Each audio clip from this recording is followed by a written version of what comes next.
माननीय श्री नीतीश कुमार जी, मुख्यमंत्री बिहार सरकार, माननीय डॉक्टर रेणु कुमारी जी, उद्योग मंत्री बिहार सरकार जी, विकास आयुक्त बिहार सरकार, मंच पर उपस्थित अन्य गणमान्य, सभा में उपस्थित भारत सरकार, बिहार सरकार और विभिन्न बैंकों से आए वरीय अधिकारीगण, आज की इस 46वीं राज्य स्तरीय बैंकर्स समिति की बैठक में मैं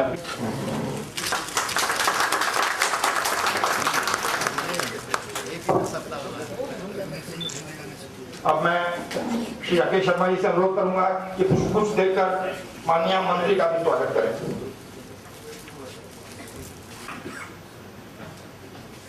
अब मैं भारतीय स्टेट बैंक के मुख्य महाप्रबंधक श्री राकेश शर्मा जी से अनुरोध करूंगा कि वे सभा में अपना स्वागत भाषण प्रस्तुत करें।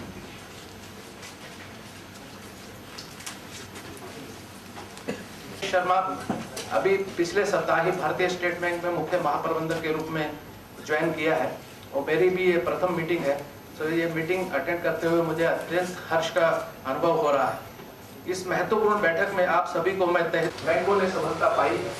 30 सितंबर 2013 को राज्य का इंक्रीमेंटल सीडी रेशो पिछले वर्ष सितंबर के आधार पर लगभग 49% है। इसमें निर्णय लिया गया कि सभी जो केसी से ड्रॉट अफेक्टेड एरियाज हैं उनके सभी लोनों का रीशेड्यूलमेंट कर दिया जाएगा। मुझे सूचित करते हुए प्रसन्नता है कि प्रथम छमाही के दौरान राज्य में बैंकों ने केसीसी की दिशा में सराहनीय कार्य किया है। पिछले वित्तीय वर्ष की पिछले छमाही की तुलना में केसीसी जारी करने तथा वित्त पोषण की राशि में क्रमशः 43% तथा 34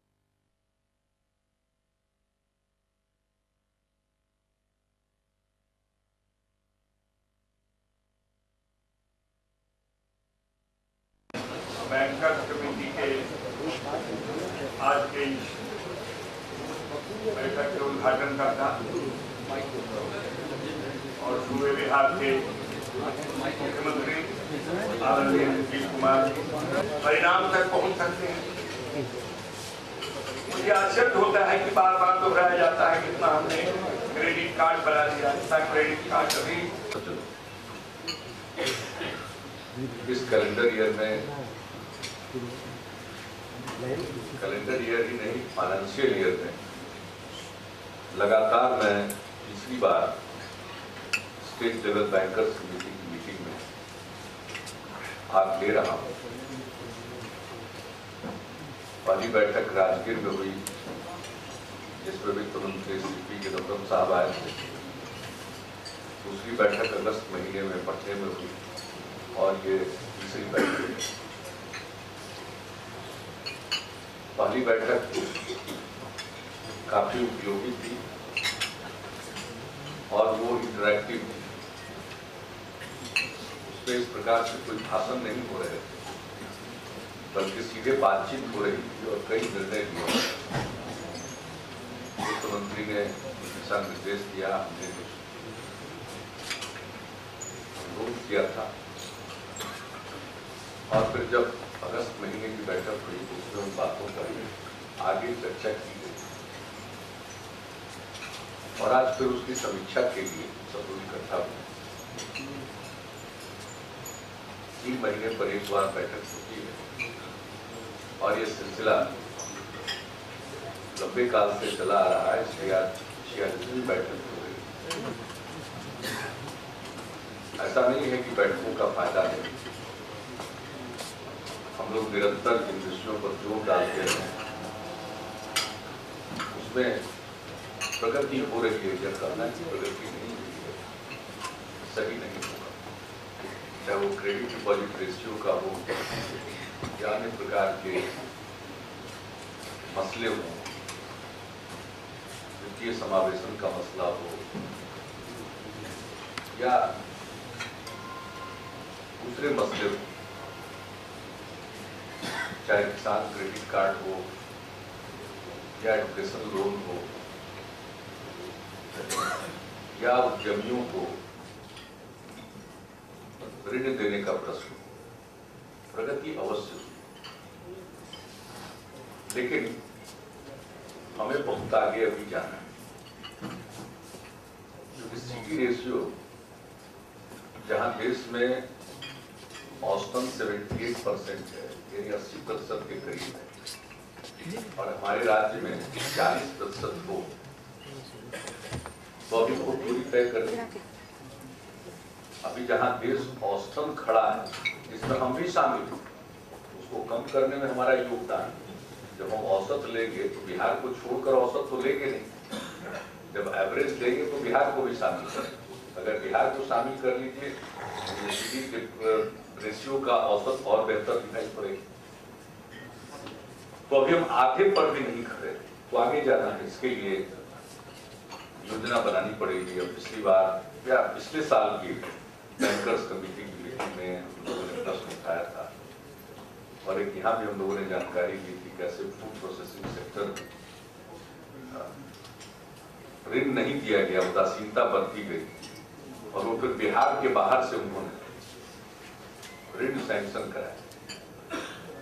तो सारी बातें हुई थी, और आज उसमें थोड़ी प्रगति हुई है, उसमें दो राय नहीं है, लेकिन बहुत आगे जाना है। बिहार का भी इंडस्ट्रियलाइजेशन बहुत कम है, इसके लिए हम लोग अपने स्तर से भी प्रयासरत हैं। हम लोगों ने बहुत अच्छी इंडस्ट्रियल प्रमोशन पॉलिसी बनाई है, फूड प्रोसेसिंग इंडस्ट्री के लिए उससे भी बेहतर पॉलिसी बनाई है। हमने शुगर केन बेस्ड इंडस्ट्री के लिए इंसेंटिव पॉलिसी अपनाई है। हर क्षेत्र और लघु और मध्यम सिंचाई योजनाएं, छोटी सिंचाई योजनाएं, माफ करें, औद्योगिक इकाइयों की योजनाएं हैं, उनके लिए काफी जोर है, और भारत सरकार की तरफ से भी जोर है उनको सहायता देने का। तो इन सारे क्षेत्रों में गुंजाइश है, और बैंकों की उसमें बहुत बड़ी भूमिका है। मैं समझता हूं कि आज के दिन आप इस विषय पर सिर्फ इससे संतोष नहीं करेंगे, पहले से थोड़ी प्रगति हुई। उद्योग मंत्री ने कई क्षेत्र गिनाए यहाँ काफी गुंजाइश, तो उन क्षेत्रों को भी आप ऋण दें, सहायता प्रदान करें, ताकि वैसी इकाइयां लगें। हमारे यहाँ भी बिहार में कोई बिग टिकट इन्वेस्टमेंट नहीं है, हमारे यहाँ छोटे मोटे इन्वेस्टमेंट ही होते हैं और हो सकते हैं, पूरी संभावना। तो ऐसी परिस्थिति में बैंकों का रवैया सहयोगात्मक होना चाहिए, ताकि इंडस्ट्रियल एक्टिविटी हो। बहुत बड़े पैमाने पर तो औद्योगिकरण हो सकता है और निवेश को बढ़ावा मिल सकता है, अगर केंद्र सरकार बिहार को भी विशेष राज्य का दर्जा प्रदान करे, ताकि उसमें टैक्स में जो रियायतें मिलती है वो मिले। तो वैसी परिस्थिति में लोग अपनी पूंजी लगाएं, क्योंकि बिहार एक बहुत बड़ा बाजार है, यहाँ कंज्यूमर भरे पड़े, मैन्युफैक्चर बहुत कम होता है, उपभोग करते हैं तो कंज्यूमर से भरा पड़ा देश है, और बाहर के माल की काफी खपत होती है।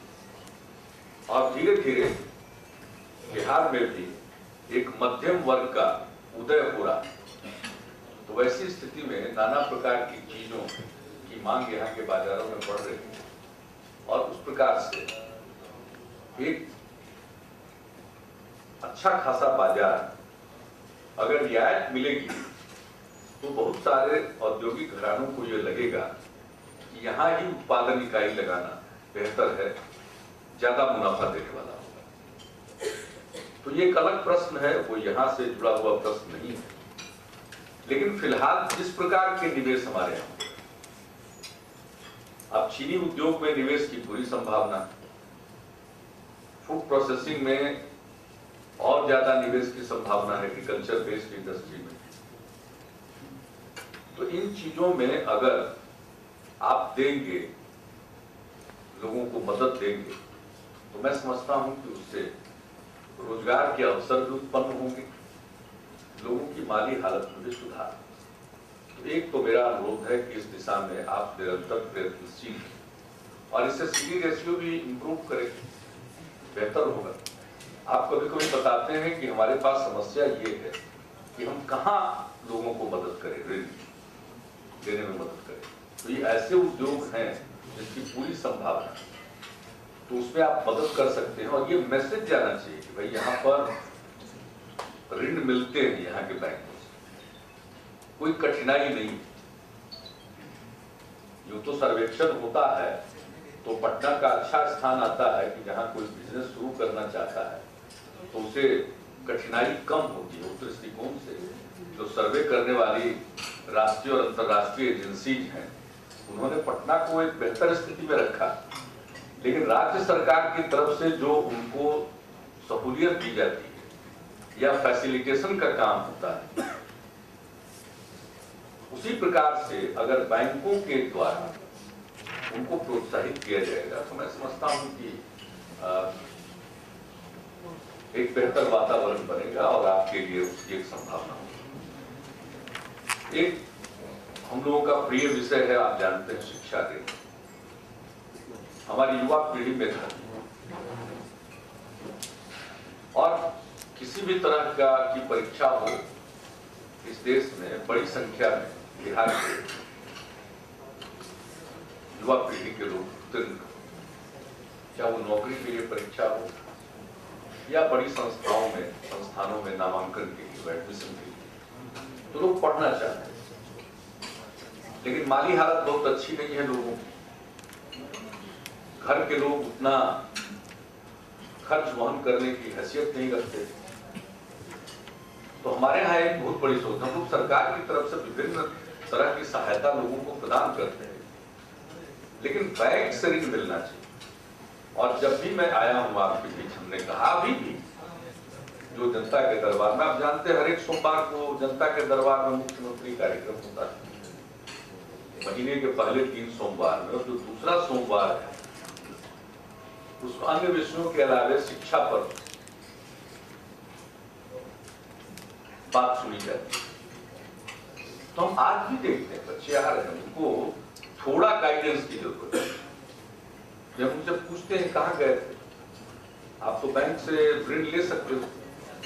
कुछ लोग ऐसे आते हैं जिन्होंने बैंक से एजुकेशन लोन लेने की कोशिश की और उनको नहीं मिल सका, कई प्रकार की कठिनाइयां हम लोगों के यहाँ चले आते हैं।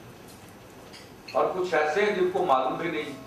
तो मेरी समझ से एक तो इस स्कीम के बारे में खूब प्रचार प्रसार करना चाहिए, और दूसरी बात है कि शिक्षा ऋण देने के मामले में देरी नहीं किया जाना चाहिए और लोगों को मिलना चाहिए। और स्कीम को अब आप लोग सिर्फ वेबसाइट पर डाल देते हैं और समझते हैं कि हमारा काम खत्म हो गया। मैं समझता हूं कि अभी भी इंपॉर्टेंस है समाचार पत्रों में। आप समाचार पत्रों में विज्ञापन, और बैंकों के लिए सब कोई कठिन काम नहीं। आप एक ड्राइव चला करके अगर समाचार पत्रों में ये आप सूचना के लिए एक इंफॉर्मेटिव विज्ञापन देंगे कि क्या करना चाहिए, तो मेरे हिसाब से बहुत लोगों को इसकी जानकारी हो।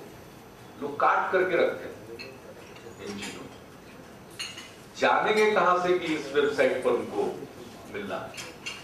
देहात के बैकग्राउंड के लोग वो आएगा, आज से 8 से 10 साल तक वो समय लगेगा, जबकि आप जिस प्रकार से अपनी चीजों को चारित करते हैं उसका भी लाभ लोग उठा पाएंगे। तो एजुकेशन लोन में अवेयरनेस की बात, और दूसरी बात है कि किसी तरह से लोगों को असुविधा न हो। और एक बात मैं और, किसान क्रेडिट कार्ड के बारे में कहा गया, हमारे सहयोगियों ने इस प्रश्न को उठाया है, इसलिए मैं उस पर वक्त नहीं लेना चाहता हूँ। आप इसका की डिटेल समीक्षा करेंगे, लेकिन मैं देख रहा हूँ कि जो आपने टारगेट रखा है नए किसान क्रेडिट कार्ड का, उसका सितंबर 13 तक 10.71% ही अचीवमेंट हुआ और रिन्यूअल का 23.77%, जबकि पिछले साल रिन्यूअल का अचीवमेंट आपका बहुत अच्छा पिछले 2 वर्ष। लेकिन इस बार सब देख रहे हैं कि सितंबर 13 यानी 6 माह बीतने पर जो अचीवमेंट है वो बहुत अपर्याप्त है। हालांकि मैं सुन रहा था general manager, chief general manager state bank of India या रीजनल डायरेक्टर रिजर्व बैंक, दोनों में से किसी ने इस बात का जिक्र किया कि करस्पॉन्डिंग प्रीवियस ईयर से हमारा परफॉर्मेंस अच्छा है। मेरी बात ये थोड़ी समझ में आ नहीं रही है कि भाई एक पूरा का पूरा तो खरीफ का सीजन निकल गया, तो खरीफ का सीजन निकल गया तो फिर ये अचीवमेंट मैं नहीं समझता हूँ कि कैसे हम इस पर संतोष कर सकते हैं कि प्रीवियस ईयर से बेहतर है। अगर प्रीवियस ईयर से बेहतर है तो ठीक है, इसका मतलब प्रीवियस ईयर में भी ये आखिरकार इसका क्या कोई ट्रेंड है? मैं चाहूंगा कि हम लोगों के बाद इस पर थोड़ी देर आप लोग बातचीत करें और हमको भी ये जानने की उत्सुकता रहेगी, क्या ऐसा कोई ट्रेंड है कि फर्स्ट 6 मंथ लोग किसान क्रेडिट कार्ड का उपयोग नहीं करते हैं? यानी खरीफ में पूरे बिहार में किसानों को किसी प्रकार की सहायता की जरूरत नहीं है, क्योंकि थोड़ा मेरे पल्ले ये बात पड़ नहीं रही। जो फिगर है और एक बात जो कही गई कि पिछले साल से बेहतर है, तो यही मेरे मन में प्रश्न उठा है, क्योंकि मुख्यतः हम खरीफ और रबी को देखते हैं फसलों के दृष्टिकोण, तो इस एंगल से इसको देखते, इस दृष्टिकोण से देखिए कागजों पर सिर्फ हम पिछले साल से हमारा बेहतर क्या हुआ और अंत जाते जाते फाइनेंशियल ईयर के एंड में हम कितना अचीव कर पाते, तो फिर यह भी देखना चाहिए कि ऐसा ट्रेंड क्यों हुआ। मेरे मन में एक प्रश्न, हमको इसका आप लोग तथ्यात्मक उत्तर दे दें तो मुझे संतोष हो जाएगा। आखिरी बात मैं आपसे ये अनुरोध करना चाहूंगा और मुझे ज्यादा नहीं करना है, क्योंकि अभी जब मैं यहाँ आ रहा था तो सेंटर से जो टीम आई है सुखाड़ का आकलन करने के लिए, उनके लोगों से मुलाकात हुई। हमारे आपदा प्रबंधन विभाग के प्रधान सचिव व्यास जी ने उनसे मिलाया और उन लोगों ने आपसे चर्चा की और इसका जिक्र सीजीएम साहब ने भी किया और ये बात आप लोगों ने बताई है कि भाई इसका हम लोग रीशेड्यूलिंग करेंगे, इसको डिफर करेंगे और रीशेड्यूलिंग करेंगे। तो इसके मामले में तो नेचुरल कैलेमिटीज पर रिजर्व बैंक का एक मास्टर सर्कुलर है और उसी हिसाब से हमारे यहाँ राज्य सरकार की तरफ से भी जो कुछ भी नोटिफिकेशन होना है वो नोटिफिकेशन हुआ पड़ा है और जो उसके लिए दिशा निर्देश हैं वो निर्गत किए जा चुके हैं। तो मेरी समझ से ये काम आप लोग करेंगे और अभी आपने बातचीत की है, इसको कुछ नहीं करना।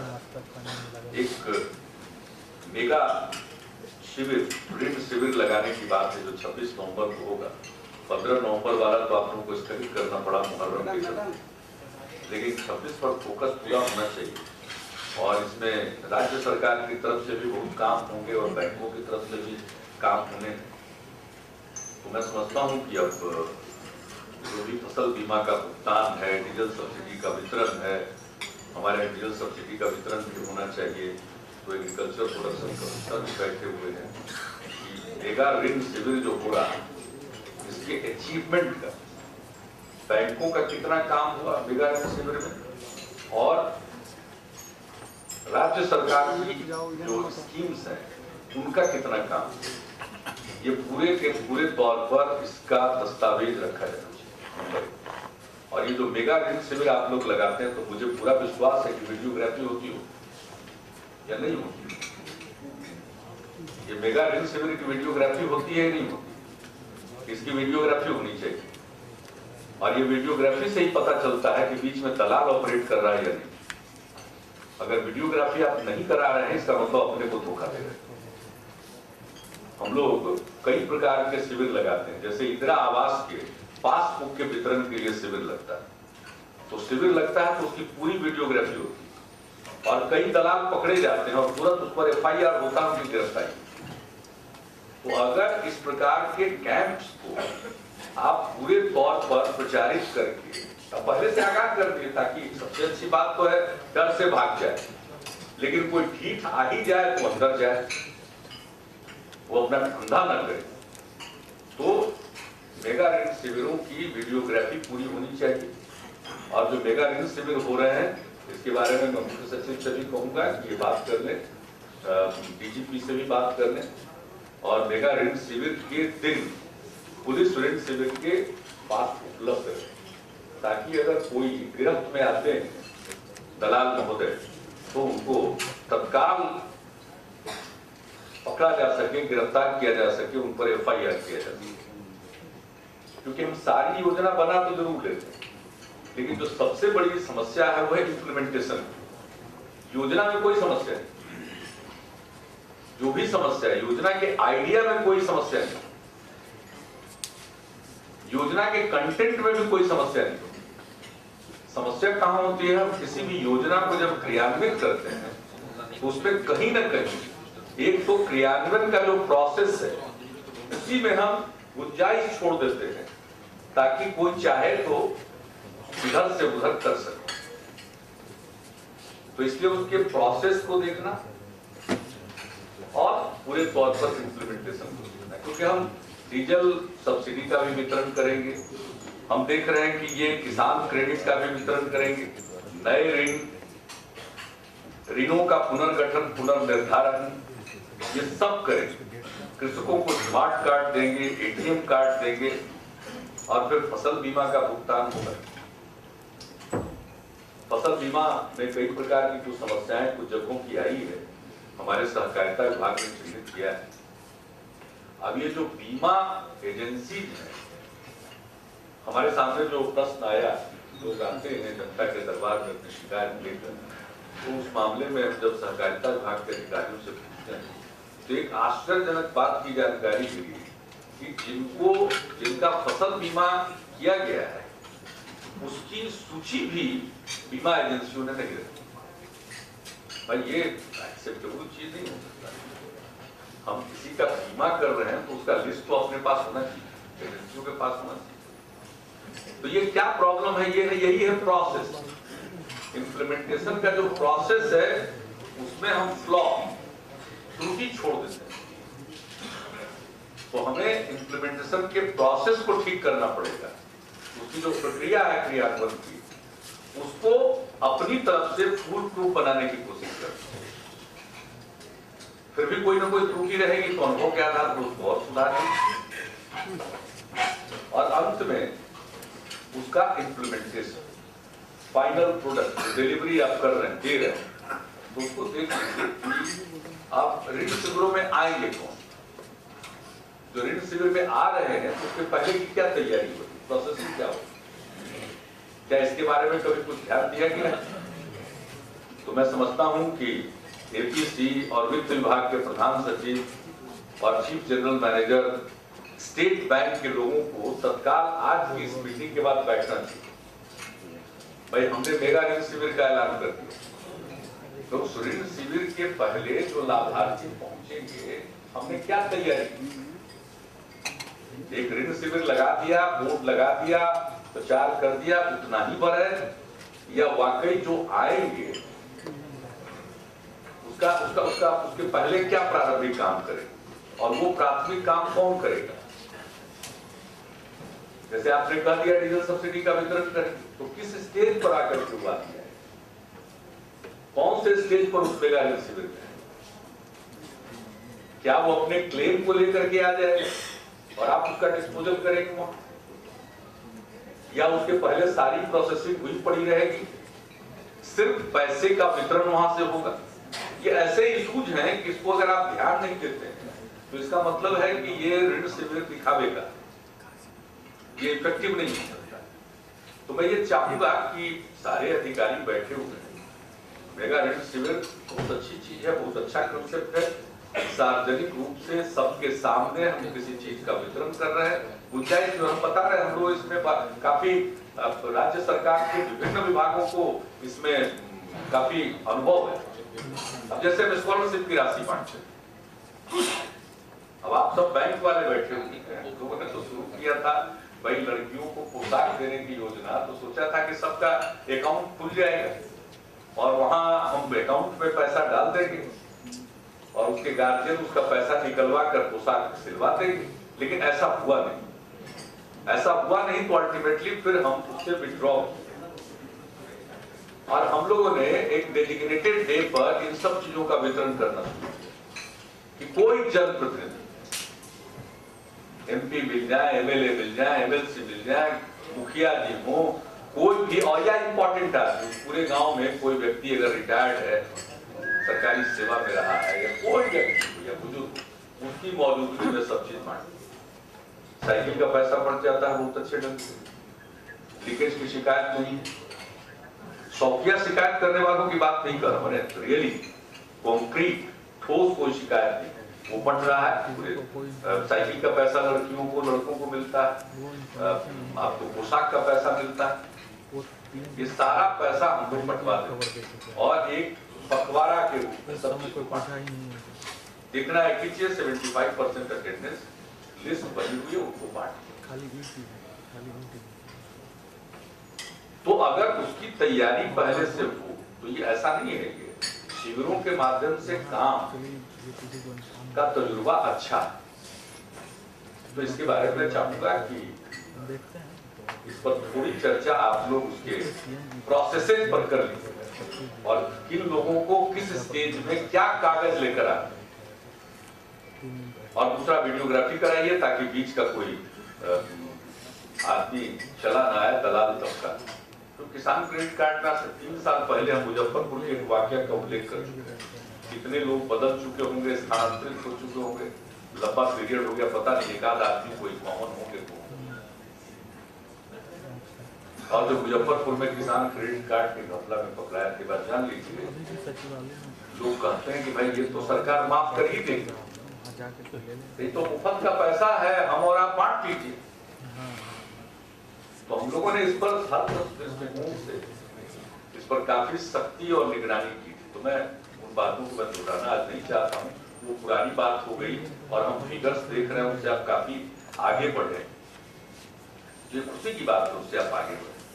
लेकिन ठीक ढंग से नीति को किसान क्रेडिट कार्ड मिले और उस पैसे का लोग सदुपयोग करें अपने काम में।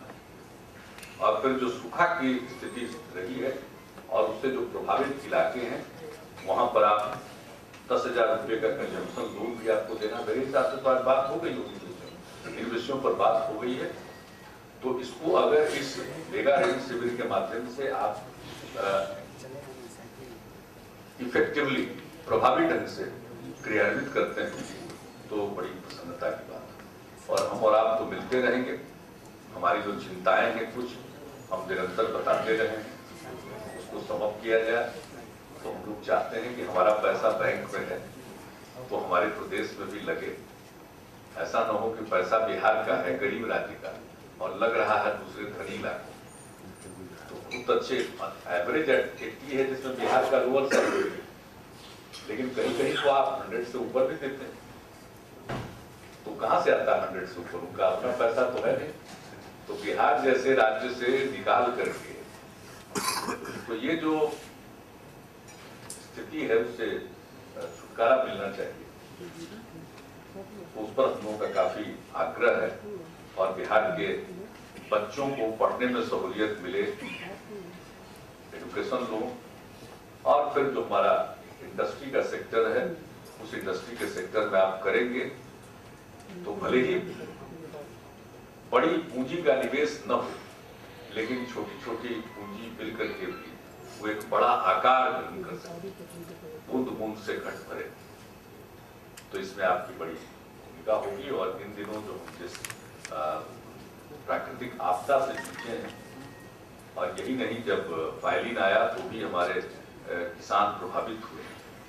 फाइलिन का थोड़ा फायदा हो गया, पानी बिल्कुल नहीं था, पानी गिर जाने से वाटर टेबल रेज कर गया, फसल थी कुछ गिरी, लेकिन जो बची वो ठीक हो गई। और रबी के बारे में हम लोग बहुत चिंतित थे, तो रबी के फसल की संभावना बढ़िया हो गई, लेकिन उसी फायरिंग के चलते किसानों को नुकसान हुआ। तो जिनका नुकसान हुआ उनको सहायता देना चाहिए। तो इन सब चीजों में आपका सहयोग चाहिए। और मैं समझता हूँ कि आज की बैठक में जहाँ पुराने लिए गए निर्णयों पर क्या काम हुआ इसकी आप समीक्षा कर लेंगे। और अंत में एक बात, हमारा जो स्टैंडिंग ऑफर है ये जो brick and mortar bank, finance minister साहब आए और उन्होंने 750 का आपको टारगेट दिया। अब पहले 6 महीने में अभी तक उतनी अपेक्षित प्रगति नहीं है, इसकी प्रगति होनी चाहिए। और मैं तो हमेशा कहूंगा कि भाई एक भी ग्राम पंचायत को बिना बैंक का मत रखें। और ग्राम पंचायतों में बारी बारी से हम पंचायत सरकार भवन बनवा रहे हैं। जितने पंचायत सरकार भवन बन रहे हैं उसकी सूची दे दी गई है। और ऐसे ग्राम पंचायत जो बैंक विहीन है और जहां पंचायत सरकार भवन बन रहा है वहां जगह भी आपको देने को तैयार है, निर्णय आपको करना। बाकी जगहों पर आपको ब्रिक एंड मोर्टार बैंक की। और एक बात मैं अपनी राय कहकर अपनी बात खत्म करूंगा, ये चाहे आप जितनी स्कीम बना लें, ये बैंकिंग करेस्पॉन्डेंट का कुछ, ये सब कहने सुनने में बड़ा अच्छा लगता है, लेकिन अल्टीमेटली इफेक्टिव है ब्रिक एंड मोर्टार। वो ब्रांच जब तक नहीं है आपका तब तक ये इफेक्टिव। और पता नहीं कौन पैसा ले रहा है आपका, कहां लेकर के भाग जाएगा। Last but not the list, आपने चेस्ट की हिफाजत की बात कही है।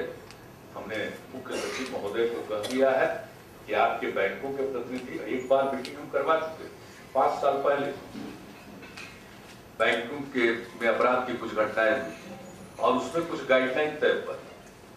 मैं आपसे ये कहूंगा कि पुराने गाइडलाइन को निकाल कर देख लीजिए और उस गाइडलाइन का पालन हो रहा है या नहीं हो रहा।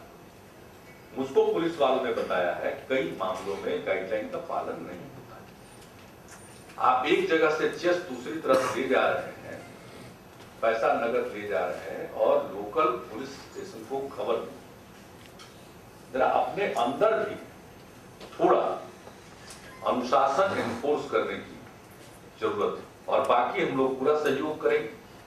मैं नहीं जानता हूं बैंकिंग के लिए अलग से पुलिस की जरूरत है।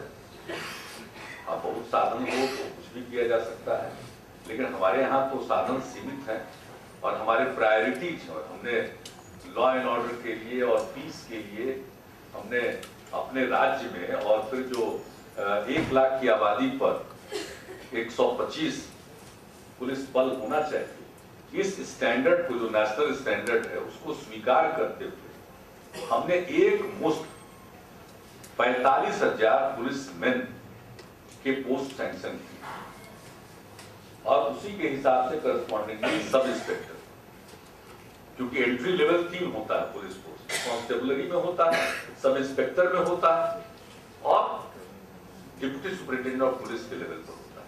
तो करस्पॉन्डिंगली हर लेवल पर हम लोगों ने पोस्ट सैंक्शन किया है और फेज वाइज उनका रिक्रूटमेंट हो रहा है। तो शायद आप लोगों को पता नहीं होगा कि यहाँ बड़े पैमाने पर हो रहा है। और इसके अलावा जो हमारी वैकेंसी पुरानी, उनको भी हम लोग भर रहे हैं। जो बैकलॉग है रिजर्वेशन के, एक राउंड बैकलॉग को भरने के लिए हम लोगों ने किया, कुछ थोड़ा बचा है उसके लिए भी कर रहे हैं। और तीसरा जो करंट वैकेंसी, यानी हर साल जो रिटायर लोग करते हैं उसके अगेंस्ट में जितनी वैकेंसी है उसका भी कर रहे हैं। मतलब हमारे यहाँ पुलिस में 4 प्रकार का रिक्रूटमेंट चल रहा है।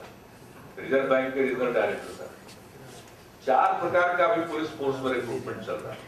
एक है करंट वैकेंसी के अगेंस्ट में, दूसरा है पुरानी वैकेंसी जो बच गई थी उसके अगेंस्ट में, जो रिजर्वेशन रिजर्व कैटेगरी की जो वैकेंसी रह गई है उनके लिए स्पेशल रिक्रूटमेंट, और चौथा है 1 लाख की आबादी पर 125 पुलिस बल होना चाहिए, उसके हिसाब से उन सबों का रिक्रूटमेंट 45,000 कांस्टेबलरी।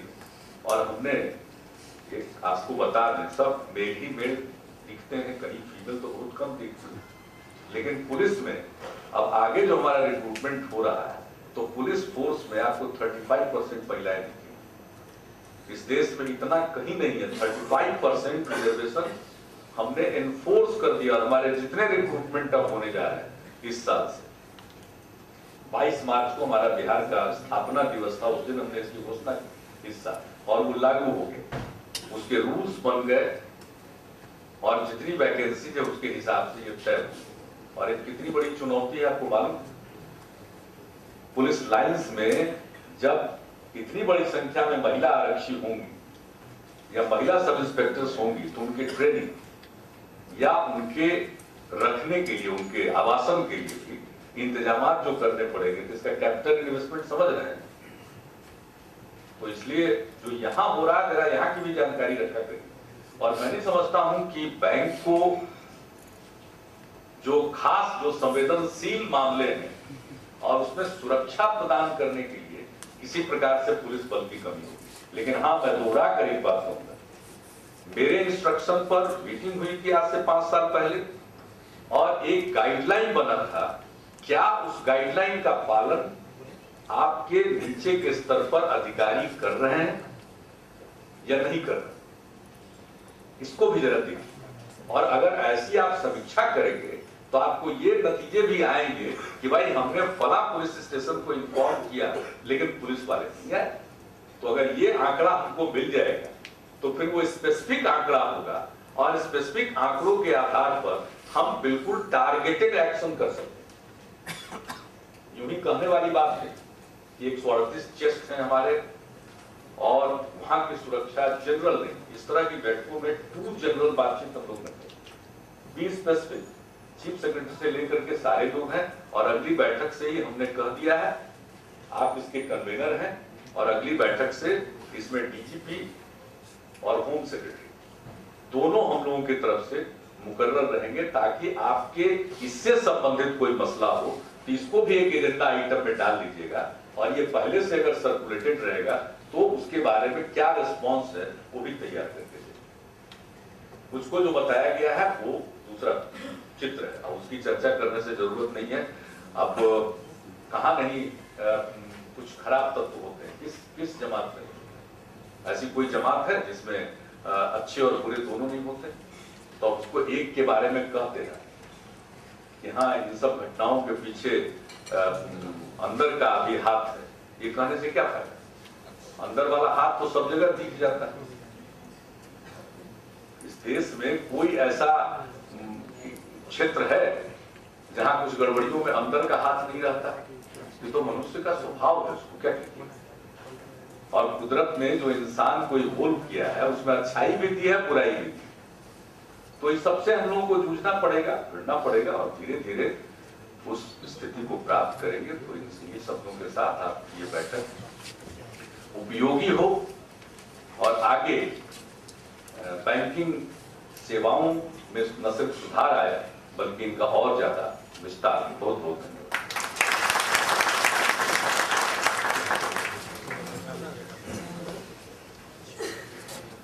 अब मैं यूको बैंक के जनरल मैनेजर से अनुरोध करूंगा कि माननीय मुख्यमंत्री जी को का धन्यवाद ज्ञापन करें। जो इम्प्रूव किया है लेकिन अभी बहुत इम्प्रूव करना चाहिए।